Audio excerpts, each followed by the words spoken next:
Penyerang sayap PSM Makassar Rizky Eka Pratama perlu benahi gaya permainannya. Fans pun menantikan aksi Rizky kala membela PSM di Piala AFC 2022. Kontribusinya sangat besar membawa PSM sampai ke final zona ASEAN.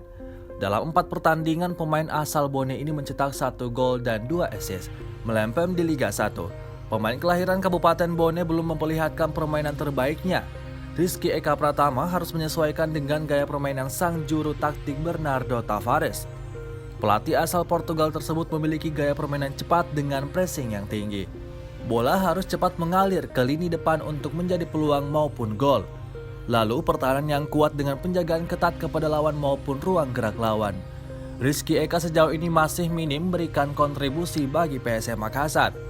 Padahal telah lakoni 8 pertandingan dengan durasi bermain 568 menit. Belum ada gol dan assist dicatatkan pemain nomor punggung 24 ini. Peluang ditorehkan hanya 5 tembakan, 3 tepat sasaran.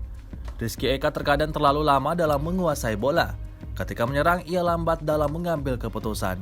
Hal ini bisa dilihat di beberapa pertandingan Laskar Pinisi.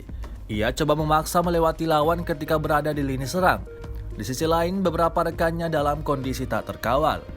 Tak hanya itu, ia baru umpan ke rekan setimnya dalam keadaan terdesak, sehingga bola biasa dicuri oleh lawan. Makanya Rizky Eka perlu lebih matang dalam bermain. Jika tidak, posisinya diambil alih oleh pemain lain. 3 pertandingan terakhir PSM di Liga 1, Rizky Eka terpinggirkan dari skuad PSM. Dia tak dimainkan di 2 laga, yakni lawan Persebaya Surabaya dan Dewa United. Posisinya di sayap kanan penyerangan diisi oleh pemain jebolan Akademi Muhammad Zaki Ashraf. Pemain 23 tahun itu baru mengisi line up PSM ketika lawan Persis Solo hingga 90 menit. Kendati demikian, Rizky Eka memiliki bakat yang bagus. Dia mempunyai skill individu, gocekan bola mumpuni dan kecepatan berlari.